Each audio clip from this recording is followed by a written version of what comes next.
هذا القرآن يوحدنا لطريق الخير يوجهنا الله تعالى أنزله ورسول الله معلمنا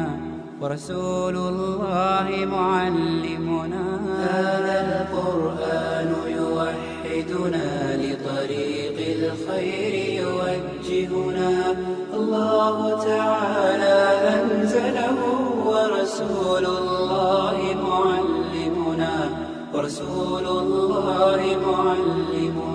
هذا القرآن هو الهادي لأوائلنا وأواخرنا يدعو للعلم وللعمل لا شيء سواه يهذبنا هذا القرآن هو الهادي لأوائلنا وأواخرنا يدعو للعلم وللعمل لا شيء سواه يهذبنا كتاب الله لا شيء سواه يهذبنا العمل به كتاب الله لا شيء سواه يهذبنا هذا القرآن يوحدنا لطريق الخير يوجهنا الله تعالى أنزله ورسول الله معلمنا மாறாக என்ன இருக்கு தெரியுமா? ரசூலுல்லாஹ் வரலாற்றில் திக்ர் செஞ்சு போய்த்தான் இருக்காங்க. உயரமான இடத்துல போகும்போது அல்லாஹ் அக்பர்னு சொன்னாங்க. ஆகுமான விடயங்கள் என்ன செஞ்சாங்க? கதைச்சிட்டு போனாங்க. நீங்க ஒரு இவர்கள் கதைச்சால் அதாய் பலாயையும் கதைச்சிருவாங்க எண்ணத்துக்காக நீங்க கதைக்கணும் என்று சொன்னால் வேறு விடயம். மாறாக என்ன சொல்லிக் கொடுக்காங்க? அதனுடைய உயிரோட்டம் பெய்த்திரும், எனவே திருப்பி கொண்டு வந்துடணும் என்று இப்படி அந்த கஸ்தை எடுத்து இப்படி ரசூலுல்லாஹ் இப்படி ஒரு சிஸ்டத்தை காட்டி தந்திருக்கிறார்களா என்று ஆய்வு செய்தால் இது நபிகளார் காட்டின முறை அல்ல, இது ரசூலுல்லாஹ் காட்டின முறை அல்ல. அது மட்டுமல்ல, ஒரு கஸ்தை வச்சு நான் ஒழுங்கப்படுத்துறேன். நாம ஒரு ஆளை சந்திக்க போறோம், நான் ஒரு ஆளை சந்திக்க போறேன். நாங்கள் இந்த மஹல்லா வாசிகள், இந்த பள்ளிக்காரர்கள் 3 பேர் சந்திக்க போறோம். போகிற போது 3 பேருக்கும் குறிக்கப்பட்ட வீடு தெரியும். ஒரு வீட்டுக்கு போனால் 3 பேருக்கும் குறிக்கப்பட்ட ஒருவர் தெரியும். ஒருவர் தான் கூப்பிடணும், மற்றவர் பேசணும், மற்றவர் வழி நடத்தணும். இதுல மாறி நடந்தால் கஷ்டம் செஞ்சிடணும், திருப்பி வந்துடணும். இப்படி அதாவது அல்லாஹ் ரசூல் இடாத வரையறைகளை இடுவது வேறு விடயம். அதை இட்டு அதுதான் நபிகளாருடைய வழிமுறை என்று அங்க என்ன செய்யப்பட்டிருக்கிறது? ஊட்டப்பட்டிருக்கு. அவங்க ஏன் செய்யறாங்க இவ்வளவு கஷ்டப்பட்டு? இதுதான் ரசூலுல்லாஹ்வுடைய முறை என்று நினைச்சுக்கிட்டு செய்யறாங்க. அதான் நாங்க பிரச்சனைப்படுத்துறது. இப்படி செய்யறதுதான் ஹக்கான வேலை. கொழு மர்க்கஸில் பேசுவார்கள் நபவி தரீகா, நபவி இந்த சொல்லெல்லாம் தப்லீக் சொல், இது தௌஹீத் ஜமாத்துல வர அந்த சொல் நபவி தரீகா. உருது மிக்ஸ் ஆகிறது, சரியானே? அதாவது நபிகளாருடைய முறை அது. இப்படி இப்படி இந்த மாதிரி செய்யறது. அப்போ ஒருவர் 60,000 ரூபாய் காசை செலவழிச்சு ஆஸ்திரேலியாவுக்கு என் ஜமாத்துக்கு போனாரு, ரசூலுல்லாஹ் முறை என்று தானே போனாரு. சரி, போயிட்டார். அது நன்மை அடைக்கும், இப்படித்தான் ரசூலுல்லாஹ் செஞ்சு செய்கிறார். அப்ப அவரு இப்படி போகிறவர் கூட்டுத்துவா ஓதினார், ஒரு பித்அத். புறவு சில சட்டத்திட்டங்களை வச்சு கொண்டு போனார்கள். அதற்கப்பால போய் பேசுகிற விஷயங்களாவது சஹீஹான ஹதீஸ்கள் இருக்கணும் அல்லவா, குர்ஆனை பேசணும் அல்லவா. அவர்களுக்கு சஹீஹான ஹதீஸ் தெரியாது. இது சஹீஹான ஹதீஸ், இது லைஃபான ஹதீஸ் என்று பிரித்து அவர்கள் பேச மாட்டார்கள். இது ஹதீஸ் கலைக்கு ஏற்பட்ட மாபெரிய ஒரு அநியாயம் சகோதரர்களே. உலகத்திலே வாழ்ந்த இமாம்கள், இமாம் புகாரி இருக்கட்டும், இமாம் முஸ்லிம் இருக்கட்டும், இமாம் திர்மிதி இருக்கட்டும், இந்த இமாம்களை எல்லாம் நீங்கள் ஒத்துக்கொள்ளேன். நபிகளார் இறந்து விட்டார்கள். அதற்கு பின்னாலே சஹாபாக்குடைய காலமும் தாண்டியதற்கு பின்னாலே பொய்யர்கள் உருவானார்கள். வந்தவன் போனவன் எல்லாம் நபிர பேரில் ஹதீஸ்களை அவுட் விட்டான். குல்லோல்லா சூரத்தை இத்தனை நேரம் ஓதினால் இந்த நன்மை கிடைக்கும், சூரத்துல் வாக்கியாவை இது கோயினால் இன்னது கிடைக்கும், சூரத்து ரஹ்மானை ஓதினால் இன்னது கிடைக்கும் என்று 114 சூரத்துக்கும் சிறப்புகளை கட்டினார்கள். ஒவ்வொரு சாராரும் ரசூலுல்லாஹ்வுடைய பேரில் ஆயிரக்கணக்கான செய்திகளை உருவாக்கி விட்டார்கள். இந்த வேளையில் உண்மையில் ரசூலுல்லாஹ் சொன்னது எது, நபிகளார் சொல்லாது எது என்று தங்களுடைய உயிரை அர்ப்பணித்து தியாகம் செய்து நாடு நாடாக சென்று அந்த ஹதீஸ்களை சொன்ன அறிவிப்பாளர்களை இனம் கண்டு இவர்கள் உண்மையாளர்களா, இவர்களை நம்பேனுமா இல்லையா என்று ஆய்வு செய்து ஹதீஸ்களை வகுத்து இதுதான் ரசூலுல்லாஹ் சொன்னது, இது ரசூலுல்லாஹ் சொன்னது இல்லை என்று தெளிவாக கஷ்டப்பட்டு அவர்கள் இல்மை இந்த வஹியை அதன் தூய்மையான வடிவிலே பாதுகாப்பதற்கு பாடுபட்டார்கள். ஆனால் இந்த சகோதரர்கள் அவர்களுக்கு தெரியாததன் காரணமாக, வேணுமென்று அல்ல, தெரியாததன் காரணமாக 1-2 அல்ல சகோதரர்களே, 100கணக்கான இமாம்கள் பொய்யானது என்று சொன்ன செய்திகளை எல்லாம் அங்கே எழுதப்பட்டதை சொல்லுகிறார்கள், எழுதப்படாதை சொல்லுகிறார்கள். இஸ்லாமிய அடிப்படை நம்பிக்கையை உடைக்கக்கூடிய விடயங்களை எல்லாம் சொல்வதை அவதானிக்கலாம், சம்பவங்களை அவதானிக்கலாம். ஹஜ்ஜின் சிறப்பிலே பார்க்கலாம், ஹஜ்ஜின் சிறப்பிலே நீங்கள் பார்க்கலாம். ஒருவர் ரசூலுல்லாஹ்வுடைய கபர் அடிக்க போகிறார். அது என்ன போகிறார் என்றால் அவருக்கு சரியான பசி இல்லை என்ற பசி, ஒன்றுமே கிடைக்கல. அப்ப என்ன செய்யறாரு, ரசூலுல்லாஹ்வுடைய கபர் அடியில் இருந்து மன்றாறார். மன்றாடி மன்றாடி அப்படி அவர் தூக்கம் வைத்து கனவிலே ரசூலுல்லாஹ் வராங்க, அவருக்கு ஒரு ரொட்டி துண்டை கொடுக்காங்க. இவர் பசியில் திங்கார், பாதி கையில் மிச்சம். இதெல்லாம் கனவுல நடக்குது. கண்ணை முடிச்சு பார்த்தா மிச்ச பாதி கையில் இருக்கு. எதில் இருக்கு? ஹஜ்ஜின் சிறப்பில் இருக்கு. சஹாபாக்கள வரலாற்றில் நடந்துதா? இதெல்லாம் ஆதாரபூர்வம் இல்லாத பொய்யான சம்பவங்களே. ஒரு பெரியார் மௌத்தா போய்த்தார். மௌத்தான பெரியார ஒரு பெரியார் 2 பேரும் நிறைய. அந்த மௌத்தான பெரியார இன்னொரு பெரியார் குளிப்பாட்டு, ஒரு மனிதன் குளிப்பாட்டுற, குளிப்பாற்றவருடைய விரல மையத்தை பிடிச்சிக்கிட்டு, அப்ப குளிப்பாற்றவர் சொல்லாரு, எனக்கு தெரியும் நீங்க மௌத்தா இல்ல, இவரும் இறைவனுடைய நேசர், இவரும் இறைவனுடைய நேசர், அவுலியாக்கள் இறப்பதில்லை. இப்படி ஒரு சஹாபிக்கு நடந்ததா, ரசூலுல்லாஹ்வுக்கு நடந்ததா, முன்வந்த நபிமார்களுக்கு நடந்ததா? இப்படி இது எதில் இருக்கு? சதகாவின் சிறப்பில் இருக்கு. 100கணக்கான 1000 எரர் என்று ஒரு புத்தகமே போடலாம். இவற்றை தொகுத்து ஜமாஅத்து தப்லீக் ஃபில் காரத்தில் ஹிந்தியா என்று பாகிஸ்தானை சேர்ந்தவராக இருக்கணும் ஒரு கலாநிதி, அவர் உருது தெரிஞ்ச ஒருவர், அவர் அரபும் தெரிஞ்சவர், அரபு நாட்டில் இருக்கக்கூடிய ஒரு அறிஞர், உருது நல்லா தெரிஞ்சவர். தாலீம் புத்தகத்தை, உருதுல இருந்த அந்த தாலீம் புத்தகத்தை எடுத்து ஒவ்வொரு சம்பவமாக அப்படியே வடிச்செடுத்து குர்ஆனுக்கும் ஹதீஸுக்கும் எப்படி முரண்படுகிறது இவைகள் என்று அரபியிலே அவற்றை மொழிபெயர்த்து ஒரு பெரிய ஒரு கிதாபை எழுதி அதை சவுதியினுடைய தற்போது இருக்கக்கூடிய முஃப்தி சாலிஹ் அல் ஃபௌசான் அவரிடமும் ஒப்படைச்சு, அதிலே அதற்கு முந்தைய முஃப்திகளான சாலிஹ் அல் உசைமீன், ஷேக் பின் பாஸ் போன்ற முஃப்திகளுடைய ஃபத்வா, இவர்கள் குர்ஆன் ஹதீஸை பற்றிய தெளிவான அறிவு இல்லாததால் இவர்கள் இப்படி ஈடுபடுகிறார்கள். எனவே இவர்களுடைய விடயங்களை தெரிந்து கொள்ளுங்கள். இது அதாவது இந்திய தீவாட்பத்தில் இருக்கக்கூடிய ஜமாஅத்துடைய அமைப்பு இதுதான். இவர்களுக்கு மார்க்கத்தை பற்றிய தெளிவான குர்ஆன் சுன்னா பற்றி அறிவு போதாது என்று அந்த புத்தகத்தை வெளியிட்டிருக்கிறார்கள். சவுதியில் இஸ்வானது எனக்கிட்ட கொப்பி இருக்கிறது. 6 மௌலைமார் கேட்டால் 6 கொடுப்பேன், போட்டோ காப்பி அடிச்சு போட்டு தந்துடணும், அடுத்து 10 வச்சிடப்படாது. சரியா சகோதரர்களே? ஹைர், இது உதாரணத்துக்கு நான் சொன்னேன். போய் நான் பேசுகிற போது அல்லாஹ்வுடைய குர்ஆனை பேசணும். குர்ஆனை பேசுறால் ஏன் அல்லாஹ் குர்ஆனில் என்ன சொல்றான்? ஃபதக்கிர் பில் குர்ஆனி மை யகாஃபு வஈத். மறுமையின் எச்சரிக்கையை பயிர்கிறானே அவனுக்கு குர்ஆனை கொண்டு அச்சமூட்டி எச்சரிக்கை செய். குர்ஆனை எடுத்து சொல்லணும். ஒய்தா துலியத் அலைஹிம் ஆயாத்துஹு ஜாதத்துஹும் ஈமானா.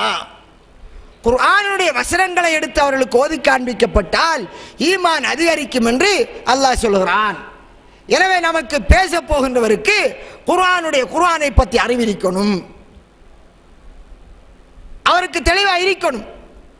அவர் எந்த வசனத்தை சொல்கிறாரோ அந்த வசனத்தின் கருத்து அவருக்கு தெரியணும். அதன் விளக்கம் தெரியணும். அது இறங்கிய காரணம் தெரியணும். இல்லாட்டி பிழையா சொல்லிடுவார். அவர் நபிகளுடைய பெயரால் ஒரு ஹதீஸை சொன்னால் இது ஆதாரபூர்வமானது என்று அவர் தீர்க்கமான முறையில் அறிந்துதான் சொல்லணும். இல்லை என்றால் மன் ஹத்தத ஹதீஸன் யுரா அன்னஹு கதிப் ஃபஹுவ அஹதுல் கذாபீன். இது பொய்யாக இருக்கலாம் என்று எண்ணப்படக்கூடிய ஒரு செய்தியை ரசூலுல்லாஹி பேரில் சொன்னால் அவன் பொய்யர்களில் ஒருவன். சொல்வதற்கு முன் இது உண்மையிலே சஹீஹானது என்று அவன் தெரிஞ்சு கொள்ளணும். அப்படி தெரிஞ்சா சொல்கிறார்கள். மாறாக என்ன சொல்றார்கள்? என்ன சொல்கிறீர்கள் சகோதரர்களே? குர்ஆன் விளங்காது. என்ன சொல்கிறீர்கள்? பள்ளிவாசலிலே குர்ஆனை படியுங்கள், குர்ஆனை விளங்குங்கள் என்றால் குர்ஆன் விளங்காது. அதை விளங்குவதற்கு 16 கலை வேணும் என்று கடைசியாக விளங்கப்படாத ஒரு புதிரை ஒரு ஏட்டை இறைவன் நமக்கு இறக்கி வைத்திருக்கிறான் என்ற மாதிரி கடைசியாக குர்ஆன் ஒரு மூலையிலே. அல்லாஹ் குர்ஆன் என்ன சொல்கிறான்? குர்ஆனை சிந்தித்து பாருங்கள். குர்ஆனை சிந்தித்து பார்ப்பவர்கள் இருக்கிறார்களா? அஃபலா யததப்பரூனல் குர்ஆன். இவர்கள் குர்ஆனை சிந்தித்து பார்க்க கூடாதா? இவர்கள் உள்ளங்களில் பூட்டு போடப்பட்டிருக்கிறதா என்று அல்லாஹ் கேட்கிறான். குர்ஆன் வசனம் உள்ளங்களில் பூட்டு போடப்பட்டிருக்கிறான் கேட்கிறான். அன்றைக்கு இருந்த அபூ சுஃபியான், அன்றைக்கு இருந்த முஆவியா, அன்றைக்கு இருந்தவர்கள் காவிர்களாக இருந்தவர்கள் இந்த குர்ஆன் வசனத்தை கேட்டார்கள். ஹிதாயத்து கிடைச்சது. யாருக்கு கேட்டார்கள்? இவர்கள் ஆரம்பத்தில் முஸ்லிம்களா? முஸ்லிமா பிறந்தவர்களா? உமர் ரலியல்லாஹு அன்ஹு அவர்கள் யார்? ஒரு காவிர் இல்லையா? பிறகுதான இஸ்லாத்துக்கு வந்தார். குர்ஆன் வசனத்தை கேட்டுத்தான் அது உள்ளத்தை திருப்பியது. அந்த குர்ஆன் வசனத்தை உமர் ரலியல்லாஹு அன்ஹு ஒரு மௌலவியை விளங்கப்படுத்தினாரா? ஒவ்வொரு சஹாபிக்கும் இஸ்லாத்துக்கு வர போது இந்த குர்ஆனுடைய வசனங்கள் பெரும் விளக்கமாக சொல்லப்பட்டது. குர்ஆன் விளங்கலாம். ஹாமீம் வல் கிதாபில் முபீன். தெளிவான வேதத்தின் மீது சத்தியமாக. வேதம் என்னையா? தெளிவான வேதத்தின் மீது சத்தியமான அல்லாஹ் சத்தியம் பண்றான். எனவே இஸ்லாமிய பிரச்சாரத்தில் போல் போகிறவர் குர்ஆனை தெரிஞ்சிருக்கணும். இஸ்லாமிய பிரச்சாரத்தில் செல்றவர் அவருக்கு ஹதீஸ் தெரியணும். முழுசா தெரியாட்டியும் பேசுகின்ற சப்ஜெக்டில் அவருக்கு சரியா தெரியணும். இல்லை என்றால் என்ன நடக்கும்? நபிகளார் மீது பொய் சொன்ன பாவத்துக்கு ஆளாவார். நபிகளார் மீது பொய் சொன்னால் அவருக்கு இடம் என்ன? என்னங்க இடம்? நரகலோகம். தாங்குவோமா? நம்மளால தாங்க இயலுமா? என்னால இயலாது. அதனால அம்பளி இறங்கினேன். என்னால இயலாது. புகாரி இமாமால இயலாது. அதனால 6 லட்சம் செய்தி கிடைச்சது அவருக்கு. நபி சொன்னதாக வடிச்சார் வடிச்சார் வடிச்சார் வடிச்சார். உண்மையிலே ரசூலுல்லாஹ் சொன்னதாக ஊர்ஜிதமான செய்தி இந்த சமுதாயத்துக்கு போய் சேரணும் என்று 7275 வடிச்சு எழுதினார். அப்ப எத்தனை செய்தியை விட்டார்? எத்தனை செய்தியை விட்டார்? இமாம் அஹமத், இந்த இமாம்களின் வரலாறு ஹயாத்து சஹாபாக்கள் எழுதப்பட்டிருக்கிறது. இல்முக்காக பட்ட கஷ்டங்கள் எழுதப்பட்டிருக்கிறது. என்ன செய்தார்கள்? அவர்கள் செய்தது என்ன? 10 லட்சம் ஹதீஸ் ரசூலுல்லாஹ்வுடைய பெயரில் அவர் மனனம் செய்தார். அப்படித்தான் அவரை தொட்டு வாய்த்து வருகிறது. அதிலே அவருடைய கிரந்தம் என்று ஒரு கிரந்தம் எழுதினார், நபிகளாருடைய ஹதீஸ்களை. அதில் இருப்பது 27,000 சொச்சம் ஹதீஸ் தான் இருக்கிறது. மற்றெல்லாம் எங்கே? மற்றவைகள் எங்கே? ஏன் விட்டார்கள்? வேணும் என்று விட்டார்களா? தட்டி பார்த்தார்கள். நபிகளாருடைய பெயரிலே அவுட்டுறவன் அவுட்டுடுவான் ஆயிரத்தை.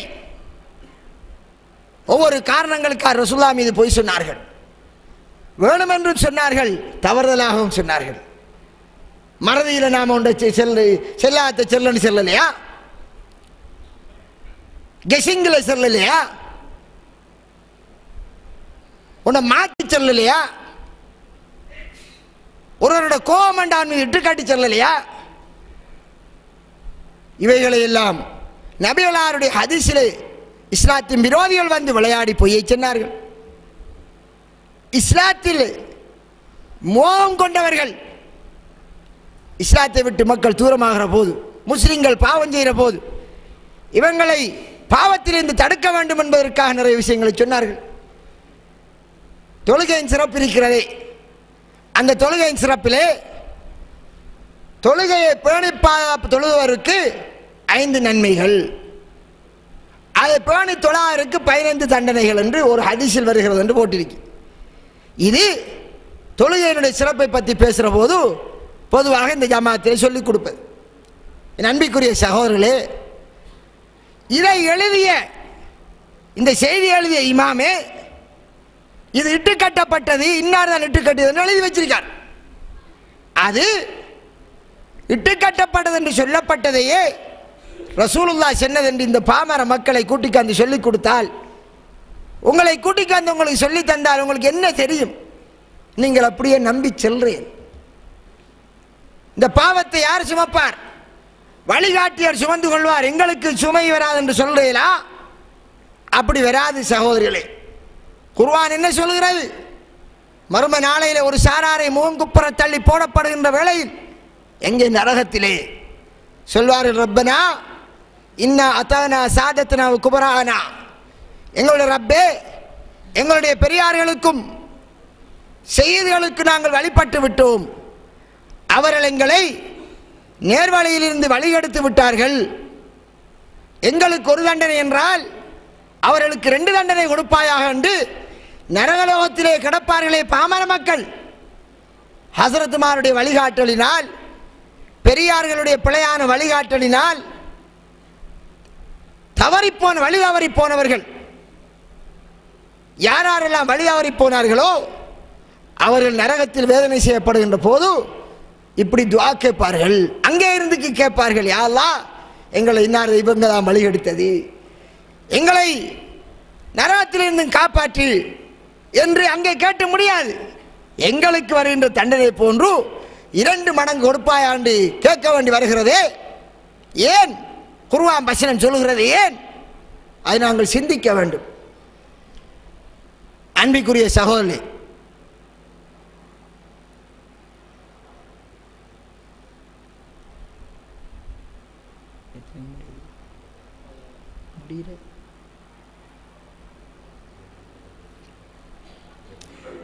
அடுத்ததாக இன்னொரு விஷயத்தை சொல்றேன். முக்கியமான விஷயம். நிறைய விஷயங்கள் நான் நிறைய விஷயங்களை பேசலாம், நேரம் போதாது. இன்னும் முக்கிய விஷயத்தை சொல்றேன். தப்லீகிலே 6 நம்பர் என்று ஒன்று இருக்கிறது. இந்த 6 நம்பர்களும் இந்த தப்லீக் ஜமாத்தினுடைய அமைப்பும் உருவானது இருக்குத்தானே சகோதரர்களே, அதை சுருக்கமாக சொல்லிக் கொண்டாகணும். எப்போ உருவானது தெரியுமா? அது எப்படி உருவானது என்றால், தப்லீகிலே இரகசிய கடிதம் என்ற ஒரு கடிதம் இருக்கிறது. அந்த கடிதம் எனக்கிட்ட இருந்தது, உருதுல இருந்து அது தமிழ மொழிபெயர்க்கப்பட்டு, யார் மொழிபெயர்த்தது? அக்குர்ணையை சேர்ந்த இஸ்மாயில் ஹஸ்ரத் அதை மொழிபெயர்த்திருந்தார். அது கடிதத்தினிடம் இருந்தது. அதிலே வருகிறது இந்த ஜமாத்து எப்படி ஆரம்பிக்கப்பட்டது, இந்த வேலை இலியாஸ் மௌலானா என்பவருக்கு எப்படி கொடுக்கப்பட்டது. எப்படி கொடுக்கப்பட்டது தெரியுமா? அவர்களுக்கு ரசூலுல்லாஹி ஸல்லல்லாஹு அலைஹி வஸல்லம் அவர்கள் அவர்களை மதீனாவுக்கு விரச்சினார்கள். கனவுல வந்து நபியலார் அடக்கப்பட்டிருக்கக்கூடிய கபருஸ்தானத்தில் இருக்கிற அந்த ரூமுக்குள்ள விரச்சினார். அவருடைய காலத்திலே அவர்கள் எப்படியோ, அது பெரிய வரலாறு. அங்குள்ள வேலையாளை பிடிச்சி அந்த ரூமுக்குள்ளே இஷாவுக்கு பின்னர் போவார்கள். ரசூலுல்லாஹ் அவருக்கு முன்னால் தோற்றம் பெறுவார்கள். இது பொய் அல்ல, இதெல்லாம் எங்களிடம் இருந்த ரகசியம். அது தபலீகின் ரகசிய கடிதம் என்று அது இன்றும் இருக்கிறது. என்கிட்ட இருந்தது வைத்தது. சரியானே. கனவுல வந்து சொல்லி நபிகளாருக்கு முன்னால தோற்றம் பெற்று நபிகளார் இந்த முறையை கற்றுக் கொடுத்தார்கள். இதை இப்படி செய்யுங்கள், இப்படி செய்யுங்கள், இப்படி செய்யுங்கள் என்று ரசூலுல்லாஹ் கற்றுக் கொடுத்ததாக அந்த கடிதத்திலே சொல்லப்பட்டிருக்கிறது. அதனால் நபிகளாரே இறந்ததன் பின் அவருக்கு முன் தோற்றம் பெற்று கற்றுக் கொடுத்தார் என்றால் இதற்கு நான் வியாக்கியான நான் கணக்கு செல்ல தேவையில்லை. இப்படி நம்புறதே சகோதரர்களே இஸ்லாமிய அடிப்படை கொள்கைக்கு மிக மிக மாற்றமானது. இமாம் அஹமத், இமாம் ஷாஃபி, இமாம் புகாரி போன்ற உலகத்திலே இஸ்லாத்திற்காக பாடுபட்டால் இந்த இமாம்கள் இவர்களுடைய அகீதாவிற்கு 100% முற்றிலும் முரண்பாடான ஒரு பிழையான கொள்கையாகும், பிழையான நம்பிக்கையாகும். இது மேலோட்டமாக தப்லீகிலே போற சகோதரர்களுக்கு தெரியாது, இந்த ரகசியங்கள் தெரியாது. அப்படித்தான் இது ஆரம்பிக்கப்பட்டு வந்து சரி. அதில் சொல்லப்படுகிற இந்த 6 நம்பர், இந்த 6 நம்பர்களே கலிமாவிற்கு ஒரு நோக்கம் சொல்வார்கள். கலிமா கொடுக்கப்பட்ட நோக்கம் என்ன? வஸ்துகளால் என்னது? வஸ்துகளால் ஒன்றும் ஆகாது, அல்லாஹ்வால் எல்லாம் நடக்கிறது என்ற நம்பிக்கையை உள்ளத்திலே உருவாங்கிறதுக்கு தான் இந்த கலிமா கொடுக்கப்பட்டது என்று நமக்கு சொல்லித்தராங்க. நல்ல முறையில் அவதானித்துக் கொள்ளுங்கள். இஸ்லாத்தினுடைய ஆணி வேறது கலிமா, லா இலாஹ இல்லல்லாஹ். இஸ்லாத்தினுடைய ஆணி வேர். இந்த ஆணி வேரில் எவ்வளவுக்கு பெரிய டேமேஜ் வந்திருக்கிறது என்பதை விளங்கிக் கொள்ளணும். நூதனமாக கேளுங்கள். என்ன சொல்லப்பட்டிருக்கிறது? கலிமா கொடுக்கப்பட்ட நோக்கம் நூஹ் நபியிலிருந்து முஹம்மது நபியார் வரை லா இலாஹ இல்லல்லாஹ் என்பதை கொடுத்து அனுப்பப்பட்ட இனத்துக்கு என்றால் வஸ்துகளால் ஒன்றும் ஆவதில்லை, அல்லாஹ்வால் எல்லாம் நடக்கிறது என்ற நம்பிக்கை வருவதற்கு என்று சொல்லித் தருகிறார்கள். இன்றைக்கு மாத்தான சொல்ற சரி. ஆனா குர்ஆன் என்ன சொல்கிறது, ஹதீஸ் என்ன சொல்கிறது என்பதை பார்ப்போம். வலகத் பஅஸ்னா ஃபீ குல்லி உம்மத்தின் ரசூலன் அன் அஅ்புதுல்லாஹ வஜ்தனிபுத் தாகூத். ஒவ்வொரு சமூகத்திலேயும் ரசூலை நாம் அனுப்பினோம். என்னத்துக்கு அனுப்பினோம் என்றால் அல்லாஹ்வை மட்டும் வணங்குங்கள், அல்லாஹ் அல்லாமல் வணங்கப்படுவதை விட்டு விடுங்கள். இதை கொண்டுதான் நாம் ஒவ்வொரு நபிமாரையும் அனுப்பினோம். இப்ப கலிமாவுடைய நோக்கம் என்னையாம்? அல்லாஹ்வை மட்டும் வணங்குவது, அல்லாஹ் அல்லாமல் வணங்கப்படுவதை விடுவது. இக்கொள்கையை செல்வதற்குத்தான் லா இலாஹ இல்லல்லாஹ் கொடுக்கப்படுகிறது. சகோதரர்களே, வஸ்துகளால் ஒன்றும் ஆவதில்லை, அல்லாஹ்வால் எல்லாம் நடக்கிறது என்பதை சொல்வதற்குத்தான் கலிமா என்றால் அந்த கலிமா மக்கத்து காவிர்களுக்கு வர தேவையில்லை. ஏன் சொல்லுங்க? அப்போ மக்காவில இருந்த காவிர்களாக இருந்தாலும், ஷுவைப் நபிர காலத்தில் இருந்த காவிர்களாக இருந்தாலும், சாலி நபிர காலத்தில் இருந்த காவிர்களாக இருந்தாலும் அவர்கள் எல்லோரும் நம்பி இருந்தார்கள் வானத்தை படைத்தவன் அல்லாஹ், பூமியை படைத்தவன் அல்லாஹ், ரிஸ்க் தாரவன் அல்லாஹ். நபியை கேட்டு பாருங்கள், வம யர்சுகுக்கும் மினஸ் ஸமா, வானத்திலிருந்து உணவளிப்பவன் யார் என்று கேட்டு பாருங்கள், அல்லாஹ் என்று அவர்கள் சொல்லுகிறார்கள். எல்லாம் செய்கின்றவன் அல்லாஹ் என்ற நம்பிக்கை யாரிடம் இருந்தது?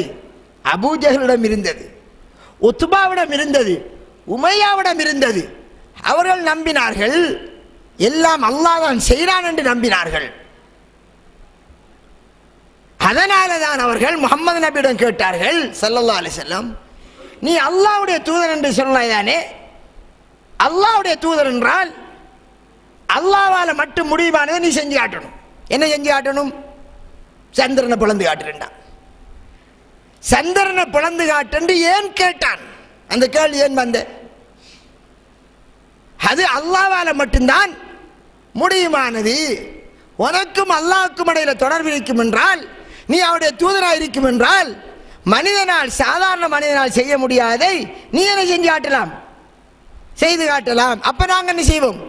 நம்புவோம், நீ அல்லாஹ்வுடைய தூதர்.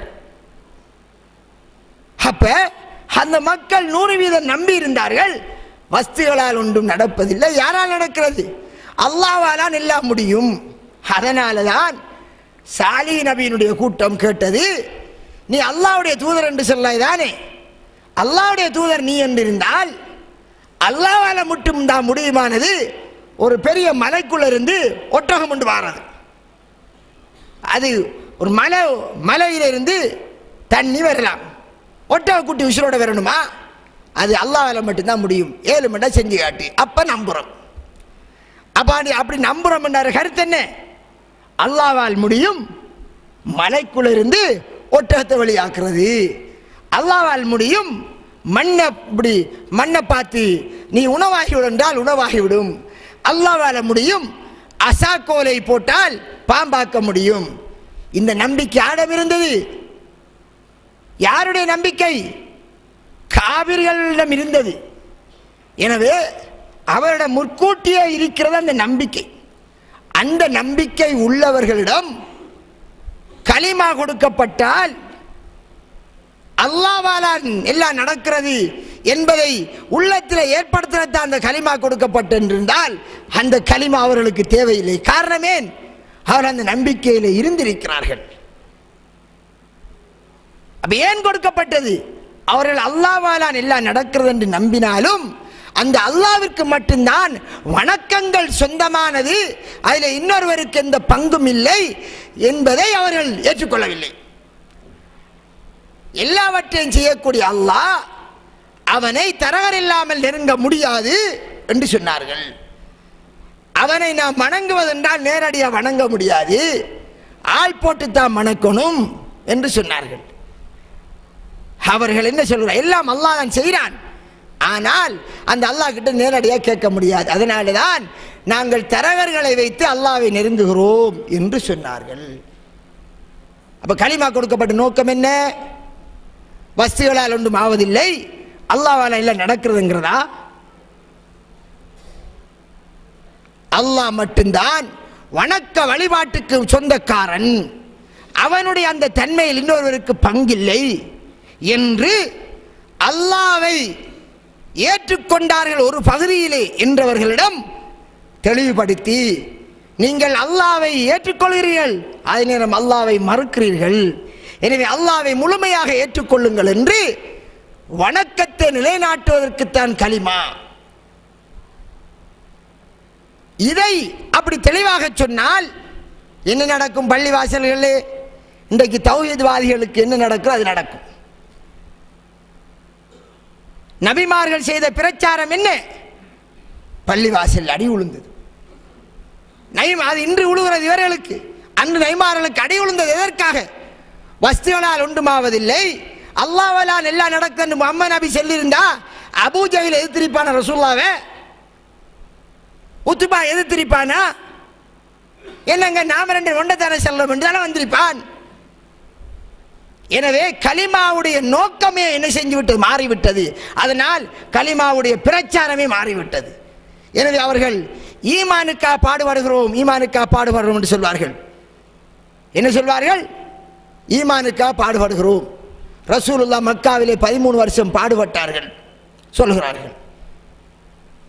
மக்காவிலே 13 வருஷம் வஸ்துகளால் ஒன்றுமாவதில்லை, அல்லாஹ்வால் எல்லாம் நடக்கிறதுக்கா பாடுபட்டால் என்றுதான் இவர்கள் சொல்லுகிறார்கள்.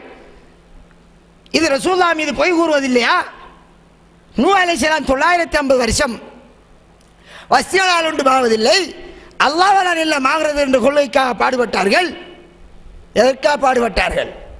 அல்லாஹ் அல்லாதை வணங்காதீர்கள், அல்லாஹ் அல்லாஹ்விற்கு நேர்ச்சை செய்யாதீர்கள், அல்லாஹ் அல்லாஹ்வுக்கு அர்த்தப்படையாதீர்கள்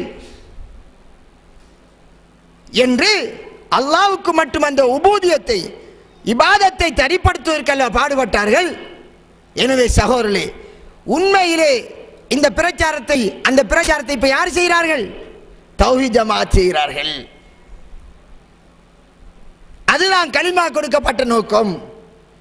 எனவே இவ்வாறு கலிமாவுடைய நோக்கத்துக்கு ஒரு மாறுபட்ட காபிரிடம் அன்று இருந்த நம்பிக்கையை கலிமாவை நோக்கமாக கொண்டதால் அவர்கள் பிரச்சார பணியிலே ரசூலுல்லாஹ்வுடைய நபிமாருடைய வழியை விட்டு எங்கேயோ போய்விட்டார்கள்.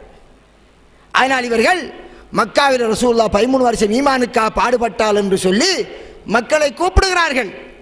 ஈமானுக்காக பாடுபட்டார்கள், அடிபட்டார்கள், எதை சொன்னார்கள்? ஈமான் என்று எதை சொன்னார்கள்? அதை சொல்ல கூப்பிடுகிறோம். அல்லாஹ்வுக்கு இணை வைக்காதீர்கள், தாயத்து கட்டாதீர்கள், சாஸ்தாங் இன்னொருவருக்கு செய்யாதீர்கள், நபிகளாருடைய அல்லாஹ் மார்க்கமாக்காதீர்கள் என்றுதான் ரசூலுல்லாஹ் ஈமானுக்கு பாடுபட்டார்கள். இதற்கு மாற்றமாக வஸ்துகளால் ஒன்றும் ஆவதில்லை, அல்லாஹ்வால் எல்லாம் நடக்கிறது என்ற இந்த நம்பிக்கை நிலைநாட்டுவதற்குத்தான் நபிகளார் பாடுபட்டார் என்று சொல்லி, எனவே இந்த நம்பிக்கை உலகத்தில் உள்ள எல்லோரிடத்திலும் வருவதற்காக நீங்கள் அல்லாஹ்வுடைய பாதையிலே வெளியிறங்குங்கள் என்றால் இது அல்லாஹ்வின் பாதையாகுமா? சகோதரர்களே, இது அல்லாஹ்வின் பாதையாகுமா? அல்லாஹ் மட்டும் வணங்கப்பட வேண்டும். சிறுக்கு, கபர் வணக்கம் மற்றுமுள்ள எல்லா வகையான பித்அத்துகள், மூட நம்பிக்கை ஒழிக்கப்பட வேண்டும் என்பதற்காக நபிகளார் தியாகம் செய்தார்கள். ஆங்காங்கே படைகளை அனுப்பி வைத்தார்கள். அதற்காக வேண்டி அனுப்பப்பட்ட அந்த ஃபீ சபீலுக்கு வந்த அந்த வசனங்களை எல்லாம் அதையெல்லாம் எடுத்து வஸ்துகளால் ஒன்றும் ஆவதில்லை என்பதற்காக பாடுபட்டார்கள். எனவே நீங்களும் அல்லாஹ்வுடைய பாதையிலே வாருங்கள், உங்களுக்கும் அதனுடைய நன்மை கிடைக்கும் என்றால் இது நீங்கள் அறியாமல் கூறுகின்ற பொய் சகோதரர்களே, தவறு. நீங்கள் அறியாமல் விளங்காமல் அல்லாஹ் ரசூலின் மீது குர்ஆன் ஹதீஸினுடைய நபிகளாருடைய வரலாற்று, உண்மையான வரலாற்றுக்கு மாற்றமாக நீங்கள் கூறுகின்ற ஒரு மாபெரிய தவறாகும். அதை நீங்கள் புரிய வேண்டும், விளங்கிக் கொள்ள வேண்டும். எனவேதான் உங்களுக்கு சொல்லப்பட்டிருக்கிற தலைப்பு நபிகளாருடைய வழிமுறையில் இருக்கிறோம் என்பது. ஆனால் அது உங்களின் எண்ணம். அந்த எண்ணம் தவறான எண்ணத்திலே நீங்கள் பிழையான வழியிலே போய்கொண்டிருக்கிறீர்கள். எனவே எண்ணம் தலைப்பு நல்லம் குர்ஆன் ஹதீஸில் வெற்றிருக்கிறது. எனவே இந்த தலைப்பை நீங்கள் ஏற்றுக்கொண்டால் ஆதாரபூர்வமான ஹதீஸி குர்ஆனை படித்து தூய்மையான நபிகளாருடைய காலத்தில் அவர்கள் செய்த பிரச்சார முறையிலே உங்களின் பிரச்சாரத்தை செய்யுங்கள். அதற்காக அந்த பிரச்சாரத்தை இன்று சிறமேல் கொண்டு செல்லக்கூடிய ஒரு சாரார் இந்த தௌஹீத்வாதிகள். நபிமார்களும் கொண்டு வந்த அதே கொள்கை நிலையாட்டுவதற்காக பூமியில் எங்கு சென்றாலும் அடிபடுகிறார்கள், தியாகம் செய்கிறார்கள். அவர்கள் அதில் வெவ்வேறுபட்ட கஷ்டங்களை எதிர்நோக்கிறார்கள். எனவே அந்த வழிதான் உண்மையான வழி. அந்த வழியிலே சேர்ந்து குர்ஆன் ஆதாரமுள்ள ஹதீஸை பின்பற்றி சுவனம் செல்லும் அந்த கூட்டத்தில் சேருவோமாக. அல்லாஹ் பேசி எனக்கும் உங்களுக்கும் அருள்பாலிப்பானாக. வாஹிரு தாவான் அல்ஹம்துலில்லாஹி ரப்பில் ஆலமீன்.